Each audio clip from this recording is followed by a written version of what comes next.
the Cybersecurity and Compliance Podcast with Craig Petronella. Learn about the most current IT security threats in ransomware, phishing, business email compromise, cybercrime tactics, cyber heist schemes, social engineering scams, as well as hints and tips from leading professionals to help you prevent hackers from penetrating your network and dropping ransomware or malware payloads. This podcast will arm you with the best info to defend your network against the latest cyber crimes. Don't forget to like and subscribe. And now, here's your host, Craig Petronella. Welcome to another PTG podcast. Today it is Dwight and myself. Again, we apologize for not putting out as many podcasts lately. It's been busy with Craig being able to take a vacation. It's really nice for him, but we've definitely had a lot of work going on. Hopefully next week we'll start doing them regularly again. But today, Dwight is really excited to talk about this topic. Dwight, do you want to tell us a little bit about what we're going to be talking about today? Yes, for the past couple of years, since we've had this pandemic thing going on, a lot of people have migrated to the home, some temporarily and some permanently. And it's a different environment for sure. And now we're kind of on our own as far as what to do with our computers. So we don't have IT people looking after us at home. We do probably for the technical issues that we have for connectivity or whatever. But as far as the maintenance goes of the hardware, we do not. So I wanted to discuss a few things today, how we can take care of our hardware at home for optimal performance and then preventive maintenance. I'm really looking forward to this because, again, as we all know, I am not a technical person. So I think I'm going to learn a lot and probably some things that seem common sense that maybe aren't always so common sense. Exactly. Yeah. So do you want me to start? Yeah. So we have a good article here. We'll link it in the podcast description, but it's how to take good care of your laptop while you're working from home. So let's go ahead, Dwight. Let's read that first one.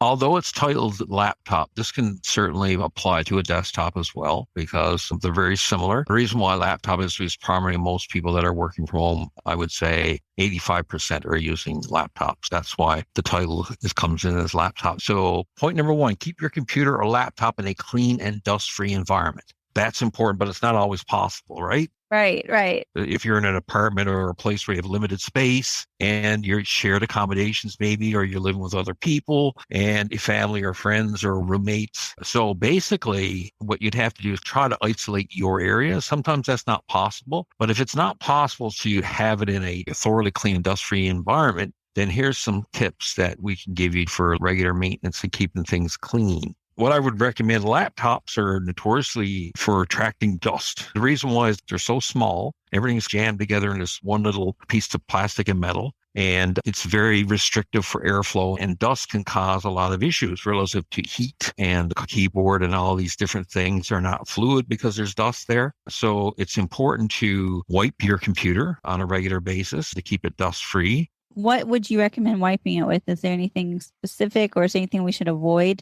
Don't use tissue paper or stuff like that. That's going to generate more dust. We're going to use something like a lint-free cloth, which you can get at any kind of grocery store or hardware store, Walmart or Amazon. You can get them there too as well. Lint-free is very important, and you got to be careful. So cleaners, glass cleaners, stay away from that. What I do is use vinegar and water, which vinegar is stinky, smells a little bit, but it's very good at cleaning, getting rid of grease on your keyboard and stuff like that. I want to make this point real quick about vinegar because I'm obsessed with vinegar. Maybe this is TMI, but sometimes I even take vinegar baths. Obviously water, right? Mostly water, but throw vinegar in there. And it does smell bad at first, but I will say, even if you spray it on something, like if your pet has an accident, it might smell for a couple seconds, maybe 10 seconds, 30 seconds, but then it just takes the smell away. And not only that, it's antibacterial. So it's natural for getting rid of bacteria and harmful germs that can build up on a keyboard or on a laptop. So here's a key point. Do not clean your monitor and your keyboard with vinegar, though. Okay. So clean the surface areas is fine, but don't touch the screen with the vinegar. And how often would you recommend doing that? I would recommend doing that at least every second day, because if you're working on your laptop, especially the keyboard and stuff, and you're over it and you're talking, so there's going to be lots of,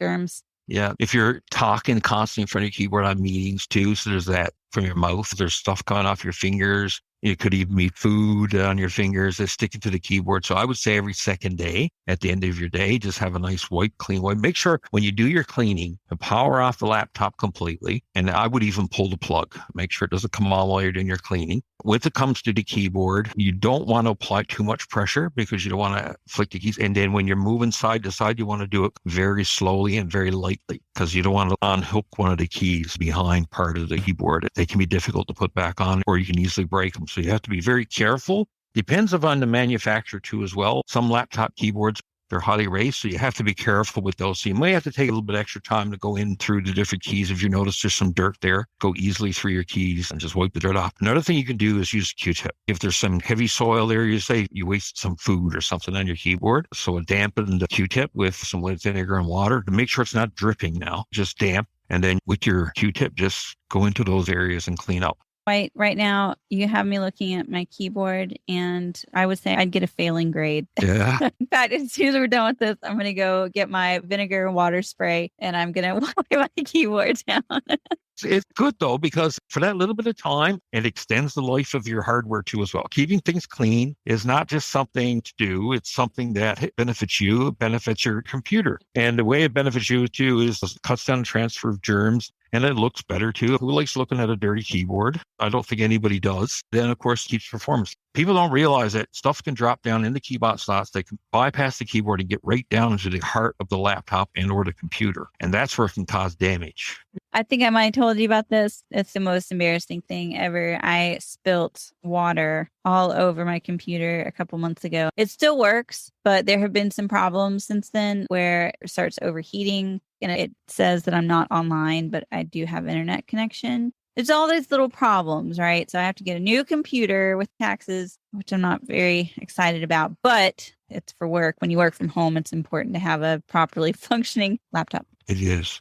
And now let's get to the point of some dust. Keeping the keyboard and the surface of the unit clean with the cloth is good, but over time, and it doesn't take a lot of time, especially for a laptop, and especially if you're in a really dusty environment.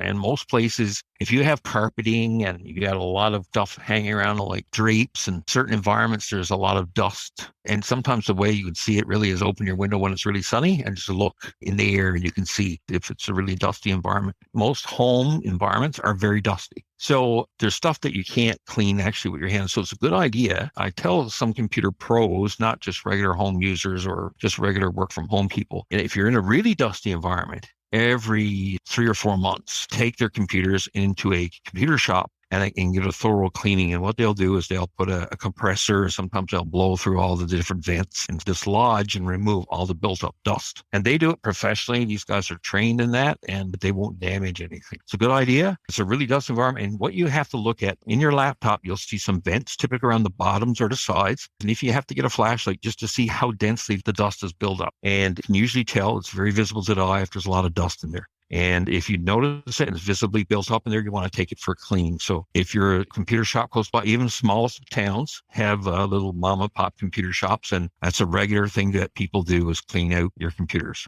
And real quick, just to give people an idea, how much would you say that costs? That would be less than $50. Okay. And if you're working from home, a lot of the times you can put that in as a tax write-off too, as a part of the working from home. And a lot of times your work will cover this too. They'll give you the money for it. So I'm saying 3 months. Sometimes it's more like 6 months or a year in not really heavy or really dusty environments. But just say if you're stuck working out in the garage and maybe your husband or your partner is a carpenter and there's all kinds of dust flying, that's probably not going to be the case. But I'm just using that as a really volatile environment, something like that. You'd probably have to be doing stuff every 2 or 3 months. But typically for a home environment that's not too dusty, 6 months to 12 months is more like it. So $50 to $100 a year for maintenance, especially if you're working from home, is probably going to be worth it. Oh, definitely worth it, because if you don't, your computer could overheat. It could stop functioning altogether. And if it overheats, fries internally, the CPU can overheat, the fan can stop functioning, and zap, it's done, it's cooked. Then you're out in a laptop, you got to wait for a replacement. If you even get one, your boss will say, well, what happened to your laptop? Well, it'll just stop working. It's just going to be a lot of time and effort. You could use pay. So for the amount of money, like Erin said, It's well worth the time and effort. And in fact, Dwight, after this, maybe this weekend even, maybe I'll go get mine cleaned, because what you're talking about now, I did spill that water, but I did open it up and tried to clean it. And there was some dust in the fan and stuff like that. But obviously, I'm not a professional IT person or cleaner. So I think I'm going to go try that. So thank you. See, I told you I'd learn a lot. Hey, that's good. That's good. I'm glad to be able to share this stuff. And point number 2 is kind of a part of this. It says, keep the keyboard clear. And if you're closing your laptop a lot, at the end of the day, you close the lid on your laptop and your display goes down on your keyboard, you want to keep that as clean as possible, because grease and stuff can get on and stick to the display. And that can be very difficult to remove and actually damage your display. I could see that. Another key point to talk about, keeping things clean. Yeah, let me ask you a question real quick. Speaking of that, would you recommend making sure that your laptop is closed at the end of the day? Does that make a difference? It doesn't really matter. If you have a lot of traffic around your laptop, maybe kids, pets, and a dog's tail may hit your laptop, or the kids may slap at it or something like that. But typically people don't do that. They take their laptops and they put them away, or if they're going to keep them open, it's in a place where there's no one else going to be around, so they're not accessible. So based upon your situation, make that determination. If you don't need to, then leave it. If you do need to, then make sure your keyboard is nice and clean so you don't get all kinds of gook all over your display. Fair enough. Very good point. Point number 3, if you're picking up your laptop and moving around, never grab your laptop by the display. Always grab it by the base. Like that makes sense. And the reason why we do that is obvious. Maybe it's not obvious to a lot of people, but your display is very delicate. And by grabbing it by the display, you can actually crimp and or damage the display. The pixels, that display is made of liquid internally, of a very volatile liquid. And the display itself is very volatile and you can damage it easily. And if you damage your display, basically you won't even be able to view it. It may damage internal parts components. Say if something leaks out and goes into the main part of the laptop, it can damage your laptop permanently or cause enough of a disruption that you could be or down for work for a day or more, because you have to bring it somewhere to get it fixed. So never pick it up by the display. Always pick it up by the base. I will say I did know that one. A lot of people do. I've seen that. So point number 4, insert and remove any cables gently so as not to damage the ports. The laptops nowadays, a lot of people using docking stations. So the docking station usually has the cables plugged to it. If you're unplugging and plugging in cables on a daily basis, or just initially, make sure you take care and time to place your cables in appropriately. If you're putting in your network cable, there's a click and a lock in your network cable. Your USB, make sure you insert it the right way. Don't try to force something. Make sure you look at it and observe the way you're putting it in so that it goes in proper. I've seen a lot of people break their USB ports by putting the USB connections in improperly. Well, just take the time to do that. Then you don't have to worry about, my network cable is broken and my Wi-Fi is not sufficient. So a little bit of due caution and care goes a long way. Here's another good point. Point number 5, never leave your laptop around or close to extreme environments like extremely hot, damp, or cold. For instance, I would never place my laptop right next to an air conditioner or a heater or close to your cooking area where there's a lot of steam, because water, steam damages can actually short out electronic and cause corrosion over time too as well. And excessive heat, because the laptops are so restricted with airflow, that even adding additional heat close by can raise the internal temperature of the laptop twofold. And that could cause your laptop to crash, to die. And if it doesn't do that, it can cause overall performance issues, because the hotter your laptop is internally, the more poorly it'll perform. Why is that? I've noticed that with mine, when the fan starts to kick on and I can tell it's super hot and won't open up apps like it usually does. Why is it that heat causes so many issues when you're on your laptop? Computer parts generate heat. For the CPU, which is the central processing unit, it's the brain of your computer, and then also the graphics component. So the hotter it gets, the more poorly it performs. And that's just a rule of electronics, really. So keep electronics cool, any computer components. And when heat builds up or it reaches certain temperatures, every component has a certain limit or range where it'll function properly. But after you go beyond that range, then you can see issues. And here's how you can tell. Your laptop will be slow. You'll see the circle spinning more often. Applications will take longer to load. Your computer will lock up. You'll have to reboot it. Now, it's important because too much heat on a continuous basis can permanently damage your computer. It can cause chips to fry. That's literally what's happening to mine. Oh, really? Yeah. So I probably need to go take it to get cleaned. I would do that. It'd be well worth your time, especially if you had never had it done. How long have you had your laptop here? It's like a year, not that long. Yeah. Usually a year you do. You need to clean it out. Yeah. Okay. Now, here's another thing too. If you're taking your laptop, say you're out somewhere and maybe you want to go to eat or you're going to go out for the evening and you want to spend some time somewhere, but you also want to work. So you take your laptop out and say it's a cold day in the winter and you leave it sit in your car for a period of time. It's always a good idea when you take your computer equipment inside to let it warm up or adjust to the internal temperature before you turn it on. You could shock the electronics. If it's extremely cold and you turn it on, things could just crack and it'll destroy stuff internally. Kind of like cars, right? How you have to warm up your car before you go. Even more so with electronics. Cars are a lot more resilient than electronics are. Okay. So basically, you take something in from a cold air, let it warm up to room temperature. So depending on how cold it was in your vehicle or how long you had it out in the cold, if it's in the minuses, then you're probably looking at an hour or more for it to get temperature internally. So that's an important thing. That's so interesting. And I don't know if you can tell this or not, Dwight, but I'm definitely more interested in cybersecurity than I am in software and devices.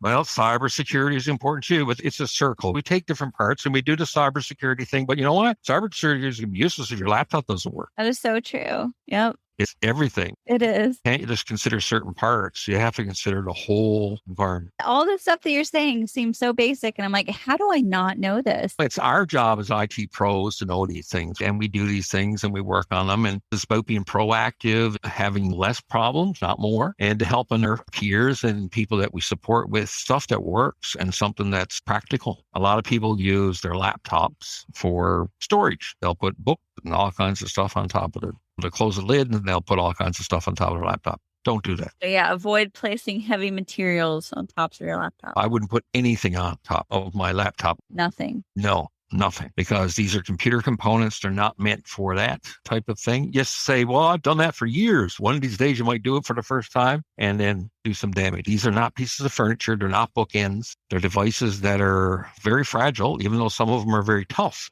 Just because something maybe shows you a commercial, something dropped in a laptop as an advertising thing, doesn't mean you have to actually go and do that. Nothing placed on top of the lid of your laptop or on the keyboard or anything like that, because it will just damage the laptop itself. And then you're left with something that doesn't function properly and or dead. No, not at all. We want properly working devices. We do. It keeps the frustration level down. Right. Working one day and all of a sudden you got an important thing to do and your keyboard's all stuck up with gooey stuff and your keys don't work. You get frustrated that all that could have been avoided.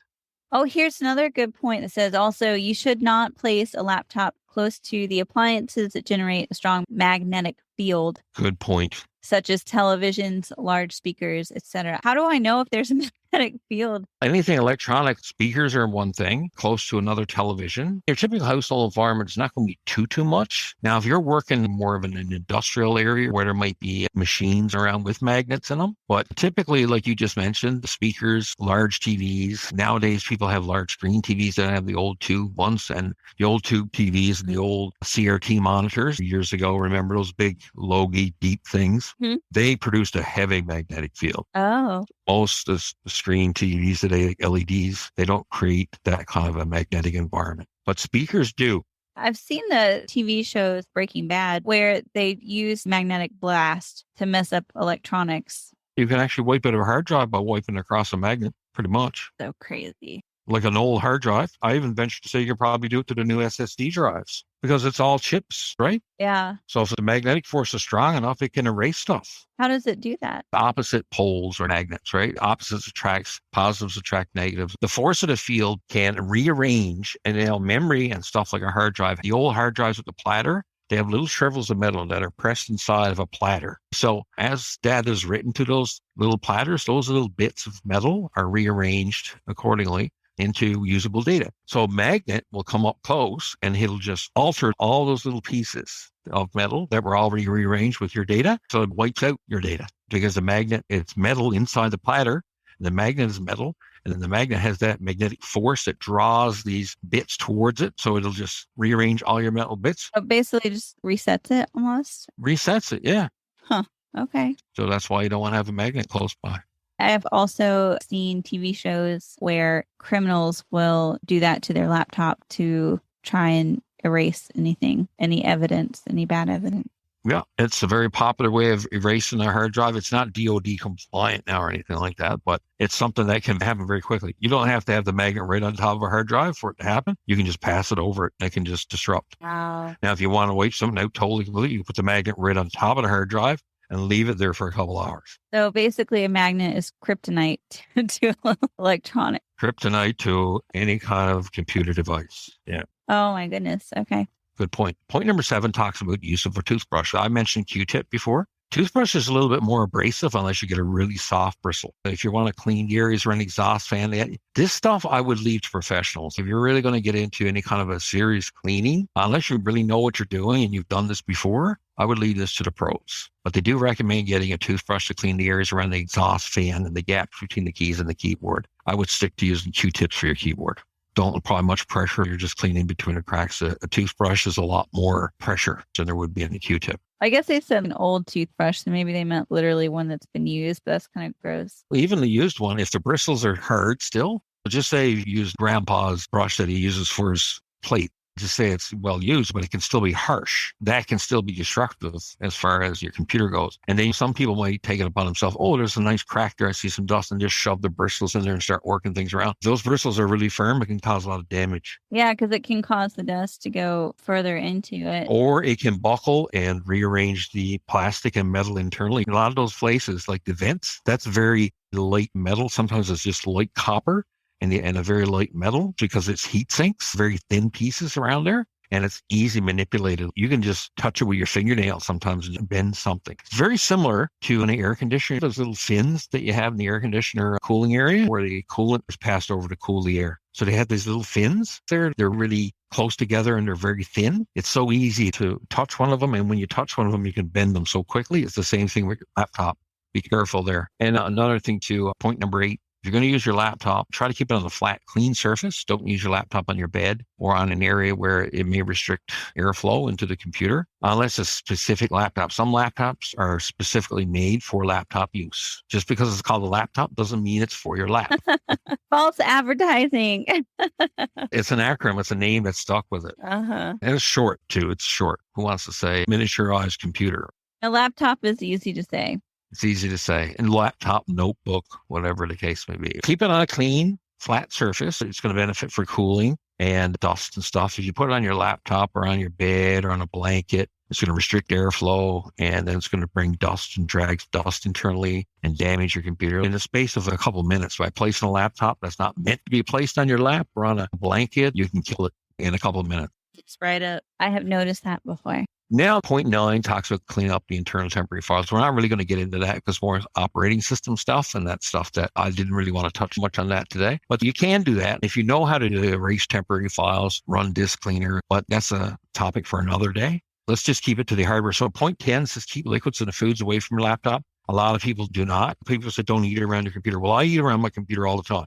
What I do is I have a designated spot for my food. When I'm eating or drinking, I'm always doing it away from the laptop. Just be aware of it and make sure that your drinks are not close so they can't spill up. And maybe you want to elevate your laptop a little bit too, just to avoid that. So if your table that you're working on, you happen to spill something, if your laptop is elevated, it's not going to get the water or the fluid. So it doesn't say you don't have to eat around your laptop. It just says be smart about it. I wish I had seen that a couple months ago. And I've done this from personal experience because I've dumped stuff on my keyboards before. Oh my God. So now my drinks are far enough away and my laptop's elevated. Yeah. My laptop's elevated too, but not elevated enough to where I didn't spill water on it. Mine is probably about 6 inches off the desk. That's sufficient. I have a little bamboo desktop. It's flat, but it's got sides so I can put my mouse and something else there, like a drink if I wanted to. Then in the middle, it goes up and down so you can adjust the height of the desktop. Oh, okay. Yeah, it's pretty nice. It was $20 on Amazon. It's great. Oh, cool. Nice. On the same topic. Just say if you're in a really warm environment, there's lots of really good cooling pads that you can buy for under $50 that you can sit your laptop on. It serves two purposes. Keeps your laptop off the desk and allows good circulation, and it'll help prevent dust buildup, and it'll keep a nice constant movement of air over your laptop around the bottom where your air comes in and out. So it keeps your laptop clean. And performance is good too. So that's a side note. That's not in our list, but you can put it on your list. I actually do have one of those. My family does white elephant Christmas, and that was one of the presents my younger brother actually submitted to our white elephant Christmas, and I really liked it, and I use it all the time. And it's beneficial, right? Most of them do serve a good purpose. There's a lot of them out there. I've seen laptop cooling pads going in from $20 to $300, and very little difference between the $30 one and the $300 as far as performance and benefits go. My little brother is an IT guy. You guys would get along great. Yeah, a lot of gamers who use laptops for gaming. Oh, yeah. Yeah, they're right into that. They got to keep their machines cool because gaming is so demanding on computer hardware. It generates a lot of heat. So moving on to point 11, it says what you need to do if you drop your laptop. So this kind of gets into a whole different zone. Dropping a laptop can be very minor or it can be very major. And it all depends on how far you drop it and what you drop it on. I dropped a laptop a couple years ago, about 2 feet, and it broke. It completely stopped working. Yep. Yeah. And it all depends. It was literally like 2 feet. Sometimes you'll see external damage. Other times you won't. Other times things may look minor and they're not. Basically, you can't tell. And you can't say, I just dropped it a couple inches and it's going to be fine. Unless you check it out after the fact and test it, you don't know. No one has any idea. And it also depends on the weight of your laptop too, right? With a smartphone, really same kind of deal. The heavier, newer smartphones, if you drop those, they're going to sustain more damage because of the weight. Right. Just be aware of that. There's a checklist here we can go through. First, check to see if the laptop has any external damage, scratches, cracks, indentations. That usually comes from pretty serious drop. They say try to switch it on. And if that doesn't work, it's probably permanently damaged. That could be the case, or it may not be the case. You may have to bring it to a computer shop or get your IT department on the phone to help you diagnose further. So this is a checklist you can use. But if you're working from home and you're using company hardware, I would get the IT people on the phone first as protection for both yourself and for the company. If you take it upon yourself to start doing all your troubleshooting on a particular incident, like a drop, and you damage the computer, you could be liable for it. Right. Get your IT department or your IT people involved if you have them. If you're not, if you're going to left up to your own devices, maybe you want to tell your boss what happened and just say, I'd like to take it to a shop because you don't have the wherewithal or time or the expertise to deal with it. So that might be the best avenue. Point number 12 says what to do if you spill liquid on your laptop. This could get pretty tricky too. Depends what it is. Pop is really bad because of the sugar. And just for those of us in the South, pop is soda or Coke. Soda, yeah. Anything with sugar in it, even coffee with sugar, that can quickly become coated and it turns into a glue type substance. If you got a hot coffee, you dump it on your keyboard, all of a sudden it starts cooling and you can see it starting to harden up. Oh, like caramelize almost. Yeah, caramelize, yeah. So here's another case too where you probably have to bring it to the shop. I think it's best left to a professional. Thing is, you can think everything is clean. Let's just say you take a rag. It's not just the surface you got to deal with. If that liquid penetrated the case, went inside the keyboard, then it's down in your motherboard, it's down inside internally, and you might think the exterior looks clean, but inside it's a mess. And you turn it on and zap with smoke and everything, and fireworks start happening. So this is something best left to the professionals. You said you weren't going to go point by point, but I think that it is important to let people know, definitely unplug it.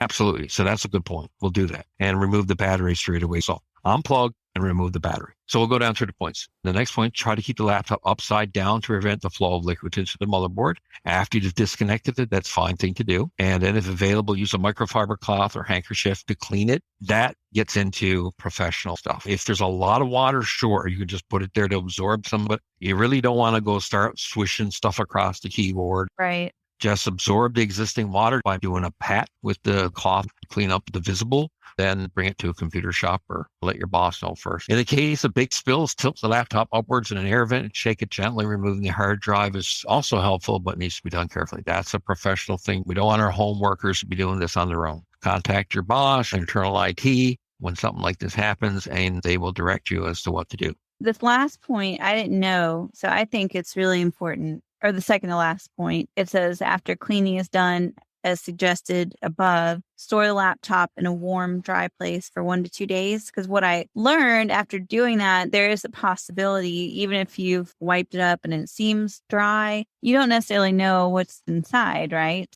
No, you do not. It is so important to not turn it back on for a couple days at least. Ideally, you want to take it to a professional, but if you don't, just make sure it's dry because there could be water in there and it could just all of a sudden fry it afterwards. We'll throw this in there. Just say you don't have your own internal staff. You tell your boss says do whatever. So if you're left up to your own devices and you know it's just water, you pat all the visible water off and then you're going to let it sit And then another thing you can do in that scenario is to have a fan close by. Oh, yeah. Put the fan off on the side and let the fan blow air across your laptop. That will speed up the evaporation process and be more thorough for liquids because a lot of the stuff is inside your case now. So if you can create some air movement, that will speed up the evaporation and make the evaporation process more thorough. And I've done that myself personally, so I know it works. Okay, moving along. I think that's pretty much it. So we've come to the end of our list. Anything else that you can think of, Erin, that we might have missed or any other questions? Oh, when we were discussing this, Dwight, you sent me a couple of articles to take a look at, right? We like to prepare a little bit. Yeah. And there's another article we had discussed talking about, but you like this one better. And I agree. I think it is really good because it's about hardware. Uh-huh. One thing, when I was reading the other one, it says to unplug your computer to avoid overcharging. I didn't know that. I tell you, that's a good point for removing the battery. So if you're working from home all the time, you're not on battery power, not much, but you want to have the battery operating optimally, the best thing to do is to remove the battery and just put it to the side. Because if it's constantly being charged, some laptops and certain brands are more resilient and others aren't. The best thing if you want to preserve your battery life for as long as possible is to remove the battery while you have it plugged into AC. And then when you want to charge it up for any kind of a mobile excursion, then you charge it up, put your battery in, charge up the battery fully, then take it on your excursion to come back and then maybe charge the battery up fully again and then just disconnect it or take it out. If it's possible. Some laptops, you can't even do that. Some of the smaller notebooks and stuff, the batteries are built in. My battery is built in, which I don't like. Yeah. So you can't really do much there. But those are really resilient nowadays. The batteries are more, they can take continuous charging. And a lot of them have built-in functionality so that when it reaches the full charge, it just disconnects. So it's not like there's power constantly flowing into the battery. It just electronically disconnects from the AC power and will only come back up again when it goes down to a certain percentage, it'll start charging again. If you can do it, remove your battery. If you cannot, don't worry about it. What are the best ways to protect your laptop? Do you recommend covers or screen protectors? What sort of physical protection would you recommend? The skins or the snap-on covers, sleeves, things like that? Do you use those? Well, I always carry the laptop. Typically, you want to carry it in a proper case if you're going to go outside with it. So I have a proper bag. Don't just throw it in a grocery bag. Get yourself a proper bag. Padded bag. Either your employer supplies it or you go and purchase one from Amazon or from the particular computer vendor like a Lenovo, HP. They'll usually have something for a very good price that you can use to cart your device around in, right? Mm-hmm. And when it comes to screen protectors, I've never ever used them, not on laptops. But if you're going to be sitting in sunshine on your laptop and you want to have a glare screen, that's okay. I don't recommend working direct sunlight anyway on a computer, period, whether it's a laptop or desktop. It's just difficult at best, even with a really good monitor. Any other purposes? I can't think for a screen protector other than to keep dirt off your screen. But then again, you're still going to have to clean your screen protector too, right? Right. Yeah. And you did say that it's a good idea to wipe it down. Oh, what do you recommend using to clean your screen? Yeah. What I would do is stuff that you can get on the Amazon and even a local computer shop or even your Walmart, that's specifically for that. If you go into the electronics section per se for Walmart or even some grocery stores, they'll have display cleaners and stuff like that there. You can find them pretty much anywhere. They'll have that stuff. So don't go using Windex. Don't use Windex. Don't use anything like that. Or any kind of window cleaner. You see, Amazon would have lots of stuff too. So you just go into Amazon and just type in laptop screen cleaner fluid or spray, or it's typically not spray. It is a spray, but you don't spray it on directly. You'd spray it on a lint-free cloth and then wipe your display with it, right? Well, that makes sense. Now, that being said, too, if you don't have any of that on hand, get a lint-free cloth, put some warm water on it, and make sure if the water's not excessive, it's just dampen it and then squish your cloth and make sure that the water's well absorbed, slightly damp cloth, and then wipe the screen with that. And you recommend doing that when the computer is off, I'm guessing, right? Yeah. All maintenance will be done and conducted with power off and the power disconnected. Okay. I do that as a precaution. Yeah, I might as well, right? So the water thing, though, is the last resort. If you need to clean it, something got dumped on it or it got dirty really quick, you don't have any of these proper cleaners around. So it's kind of an interim situation, emergency situation. Water is not ideal in a way because water can be hard too, right? If you all know what I mean by hard water. Yeah. It can be full of calcium and stuff like that. You can wipe that across your screen. It can make your screen look worse. So it all depends on where you live. Yeah, I visited my friend in Houston a couple weeks ago. Man, I will tell you, I have some high maintenance hair. Their water, they have really hard water. Oh my goodness, it was extra frizzy. Yeah. And that's saying a lot. So that would be just as brutal on a piece of hardware. You can look at the screen afterwards and say, oh, I can't even read my text on here. All that grimy smears across my screen. So it's just a last resort. Last resort. If you dump something happens, something comes across your screen, we have to clean it right away. You don't have the proper tools. Then use a lint-free cloth, moistened very slightly with some warm water. All right. Man, I feel like I haven't talked this much in a long time. I love it. I knew you were excited to talk about this and share your information with everyone. And I think that it's really practical and useful. I feel like I should have known that, but I work for Petronella Technology Group. Mm-hmm. I should have known these things, but I didn't. So thank you for bringing these to our attention. Sure. Much appreciated. Hey, there's a lot of people that don't know about it. I mean, even software developers, they just don't take the time to think about these things. But it is important, especially now because people are working from home. We're directing this towards that group of people that are working from home because you're away from the work environment. You're away from what might be regular routine maintenance done by internal IT staff. So regular maintenance not available. These are things you can do on your own, self-maintenance, to enhance the life of the hardware you're working on, make life easier for you, less downtime, and peace of mind. What do you think about using compressed air? That's a thing to get into with a professional. Okay. Because too much air and too much pressure in the wrong place can damage something severely.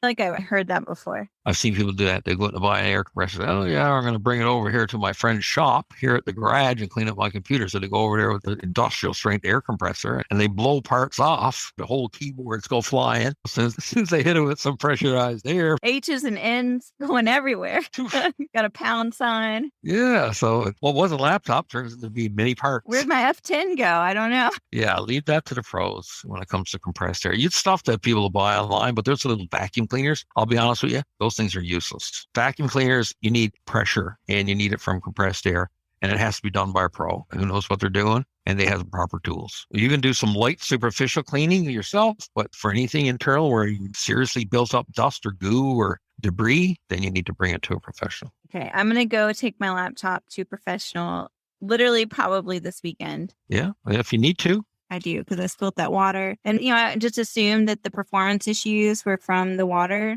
But that was a couple weeks after I spilled it. I started noticing the performance issues. But it very well could be that I live on a boat and I don't properly maintain my laptop. So you said you did the water spillage thing. Just say if the laptop was heavily dusted and water then got applied to it. Water and dust then makes more of a congealed. Sticky. Yeah. Taking that dust, liquefied it, it's probably going to be hardened and more restrictive for airflow. I think a visit to a local computer doctor would probably be in order. I think you're right. Next podcast, after I get it done, I'll let you know how it goes. Good. Thank you so much, Dwight. This was a lot of fun, and I really liked how practical this was. I enjoyed the last one, too, as well, that I was on to. I don't get to participate in them every day, but whatever I'm doing, I try to input something that's useful, something that's going to be beneficial, something that I believe in, and I do. Regular computer maintenance is very important. Maybe the next one we can do could be more of the software, especially if you work from home. Sure, we can do that. Yeah.